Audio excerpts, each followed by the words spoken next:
I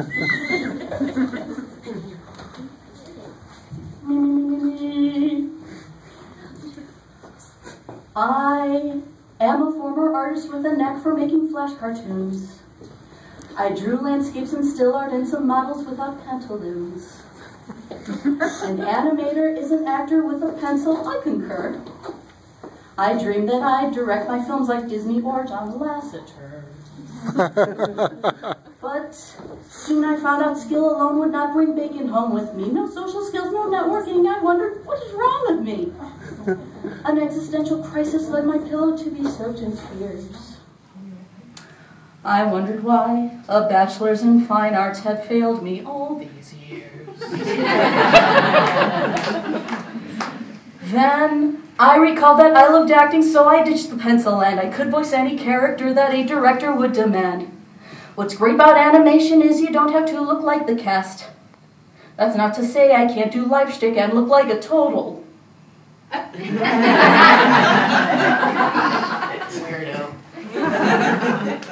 So, though my drawing skills are dormant, I think I can break the storm, so now I'm sure I can become a cartoon in human form. Hey,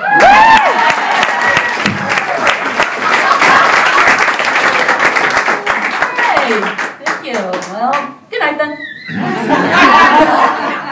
No, I'm just kidding. All right, so that little slice of quarter-life crisis cake was actually the first assignment in Kat's comedy class. And originally it was supposed to be an essay called Who Am I? And it was actually my boyfriend's idea to do it as a parody of Gilbert and Sullivan. And at first I was like, I don't know, maybe not. But next thing I know, I'm singing my life story, and he's like, oh my God, you actually did it? What an assignment's done!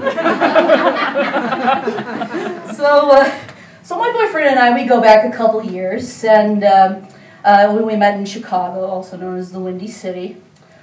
Although, considering all the crazy dust storms we had last week, I think we have a worthy contender for that title now. Yeah. Oh my goodness, yes. And so he and I, we moved here about a year ago, or more like he abducted me. You know, smacked me over the head, pulled me by the hair, all 1,600 miles, an impressive feat. And, well, not just because of the distance, but as you can see, I'm kind of... So, next thing I know, I wake up in this strange land. My ears are popping, my skin is drying up faster than Washoe Lake. Believe it. And I'm dealing with some life-threatening situations here. Like finding sustenance other than Chicago-style deep dish pizza. I mean, I don't know how you guys do it. I honestly don't. Well, there's bullies, sure, but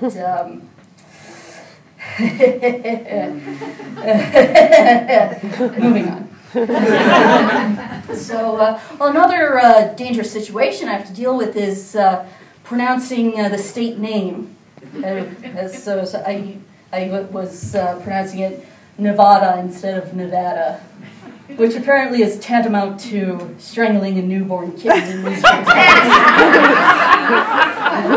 which is kind of ironic, considering the name comes from the Spanish Nevada, which means snow-capped. Being a Spanish speaker, I think I would know these things. And speaking of which, I noticed that when I tell people that I do speak Spanish, their reaction range is anywhere from mild surprise, oh, okay, to bowel-loosening terror, to, really? But you're white, aren't you? More of a light French beige, but whatever. And just to mess with non-Spanish speakers, I'm almost tempted to say something kind of seductively, like, necesitamos quitar los peos de cerebro de tu cabeza. Which means we need to let the brain farts out of your head. But, staying true to the spirit of Nevada, I quit while I'm ahead, and I decide to go for a drive, and I see all these billboards advertising these pretty quaint-sounding establishments, like the Love Ranch, And I think, oh, cute, it's like a Love Boat, except it's in the middle of the desert and there's no annoying laugh track. Then there's the Mustang Ranch. And I think, oh, cool, maybe they can offer me a ride for a small fee. Which is surprisingly accurate, it turns out. Don't ask me how I know this. Then there's the Bunny Ranch. Yeah, I'm not going to attach to that one either. So, of course, brothels are still illegal in most of the U.S., as they're still deemed morally questionable, to say the least. But when you think about it, there are certain things we do legally in the sex and relationship department which is also morally questionable. Like when one person just dumps all their emotional baggage onto their partner and guilts them into having sex with them, basically making them their therapist with benefits. Unpaid on top of that.